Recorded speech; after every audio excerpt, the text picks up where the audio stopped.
Des Palestiniens de Ramallah en Cisjordanie occupée sont descendus dans la rue ce mercredi en guise de solidarité avec les habitants de Gaza.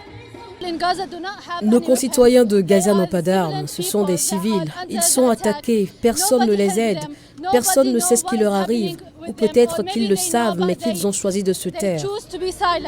L'ONU réclame d'urgence la livraison de carburant à Gaza pour faire fonctionner les générateurs dans les hôpitaux où affluent des milliers de blessés pour pomper et purifier l'eau, de même que pour faire circuler les camions.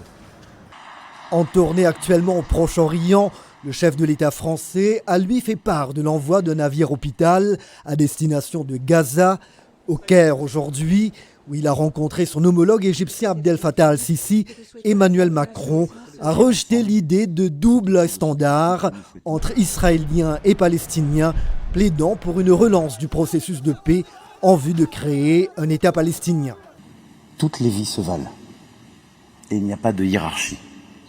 Toutes les victimes méritent notre compassion, notre engagement pour une paix juste et durable au Proche-Orient. Et cela ne varie pas.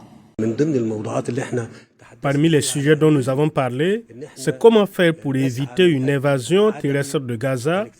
C'est un point très important car une invasion terrestre fera un grand nombre de victimes civiles. À New York, le patron de l'ONU s'est dit choqué de la représentation biaisée de ses propos sur le Hamas.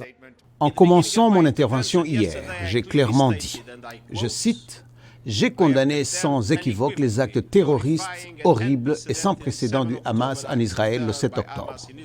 Rien ne peut justifier de tuer, blesser et enlever délibérément des civils, ni les tirs de roquettes sur des cibles civiles. » L'ambassadeur israélien à l'ONU, Gilad Erdan, a lui rejeté les explications d'Antonio Guterres, demandant à nouveau sa démission au moment où le Conseil de sécurité, toujours divisé, se réunit à nouveau cet après-midi au 19e jour de cette guerre entre Israël et le Hamas.